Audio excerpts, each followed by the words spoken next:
Shalom mon frère, shalom ma soeur, shalom la communauté chrétienne à travers le monde.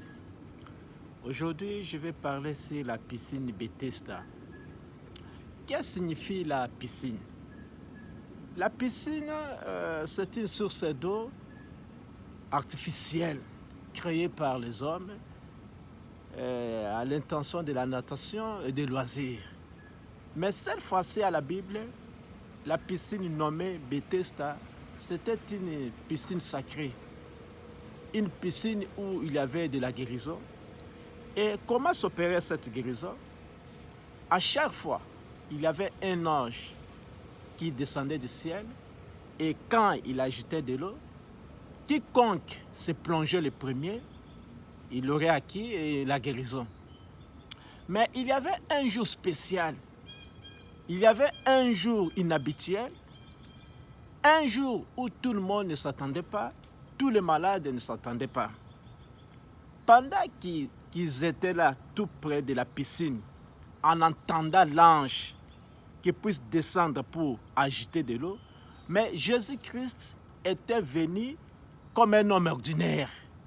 Il était en promenade.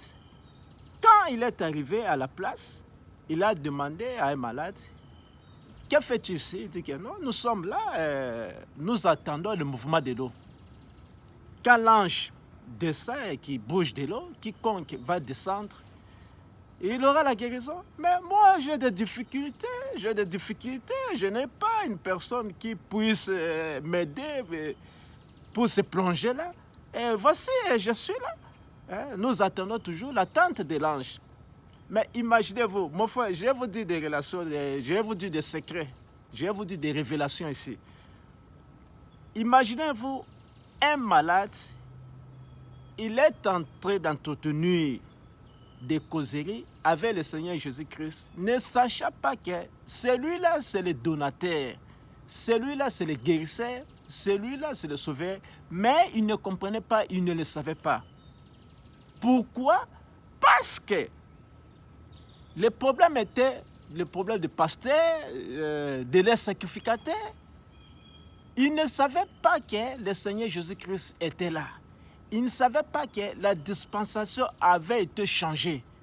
Dans leur synagogue, dans les temples, on leur disait toujours, pour avoir la guérison, il faut aller à la piscine Bethesda.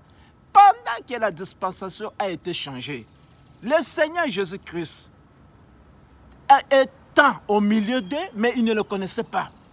Chose grave. Et puis le Seigneur Jésus-Christ qui dira à ces malades que prends ton lit et marche. Si vous lisez bien la Bible, vous trouverez à l'époque du Seigneur Jésus-Christ, il y avait beaucoup de gens qui étaient malades durant tout un grand moment. Des années étaient prolongées. Il avait ce qu'on appelle, les termes médicaux, on appelle des chroniques. De 38 ans, de 12 ans. Pourquoi? C'est le manque d'enseignement, manque de révélation. Et à la piscine Bethesda, c'était toujours de la même façon. Pendant que le Seigneur Jésus-Christ était là, mais les gens ne savaient pas. Alors, ces malades-là avaient acquis une guérison à une façon là inhabituelle. Le Seigneur Jésus-Christ qui lui dira, prends ton lit et marche. Je me demande, est-ce que ce n'est pas aussi le problème qui nous retrouve encore aujourd'hui? Nous avons encore cette difficulté actuellement. Tout homme, tous les croyants, tout chrétien, tout fidèle, les yeux sont fixés au ciel en attendant toujours la venue du Seigneur Jésus-Christ. Pendant que le Seigneur Jésus-Christ est au milieu de nous, ils ne savent pas. Dans les églises, on ne sait pas que la dispensation a été déjà changée. Mais tout le monde, on attend la venue du Seigneur Jésus-Christ. Comme nous attendons l'Air France, Air Éthiopien, Air Congo, nous savons vraiment c'est ridicule. Alors, je vais vous dire comment est-ce qu'on avait reconnu le Seigneur Jésus-Christ de Nazareth à son époque. Le Seigneur Jésus-Christ d'hier, c'est une personne d'aujourd'hui, un hôpital ambulant. William Branham, c'est la piscine Bethesda actuelle. Pourquoi? Nous allons rentrer à la Bible. Si quelqu'un se prétend être chrétien, il devrait être fidèle à la parole de Dieu. Il devrait être fidèle à la Bible. Être chrétien signifie suivre le Seigneur Jésus-Christ, semblable à Christ. Alors, au temps de Jésus-Christ de Nazareth, il y avait le précurseur nommé Jean-Baptiste. Jean-Baptiste était en prison. Il a écouté les échos du Seigneur Jésus-Christ. Il n'avait pas compris. Il a envoyé ses disciples pour lui demander, est-il celui que nous sommes en train d'entendre ou il y aura un autre qui viendra? Jésus-Christ n'avait pas eu une affiche sur la poitrine déclarant que je suis Jésus, je suis Dieu, je suis le Messie. Il n'avait pas cette affiche-là.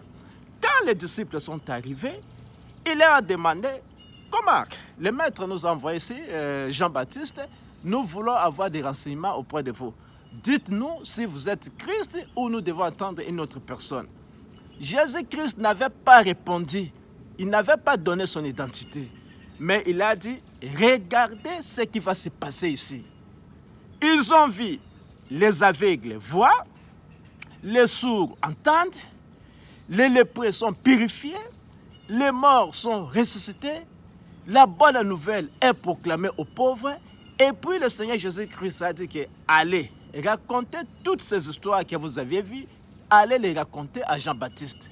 Mon frère ami, nous devons être sincères. Actuellement, nous avons affaire à la répétition de la nature du Seigneur Jésus-Christ. Vous ne trouverez pas William Branham avec une grande affiche déclarant que je suis Dieu, je suis Christ, venez m'adorer. Ce n'est pas comme ça. Dans la Bible, ça n'a pas été comme ça. On va reconnaître le Seigneur Jésus-Christ partant de sa nature. Quand la Bible dit qu'on reconnaît l'arbre par ses fruits, parce que cette nature va témoigner qui il est.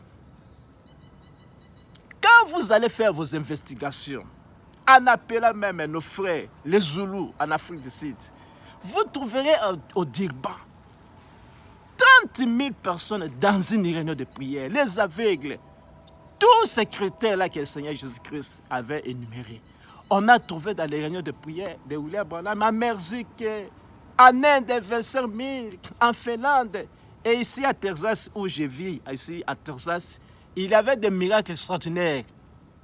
Et même dans cette ville, vous trouverez, il y a un studio nommé Douglas. C'est le studio qui avait détecté la photo de l'ange. Alors nous avons beaucoup de choses à vous dire. Nous avons beaucoup de secrets.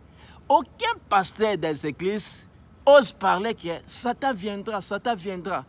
On est en train de dire toujours que Jésus-Christ viendra. Jésus-Christ viendra. Si Jésus-Christ viendra, vous vivez avec qui? Il faut vous demander cette question. Or, dans la Bible, l'apôtre Paul avait dit que si je vis, ce n'est plus moi qui vis, mais c'est Christ qui vit en moi. D'où vient que les gens conjuguent toujours le verbe au futur pour la vie de Jésus-Christ? Pendant que lui-même dans la Bible, il a dit que je suis au temps présent. Toute la Bible, vous trouverez, le Seigneur Jésus-Christ déclare que je suis au temps présent.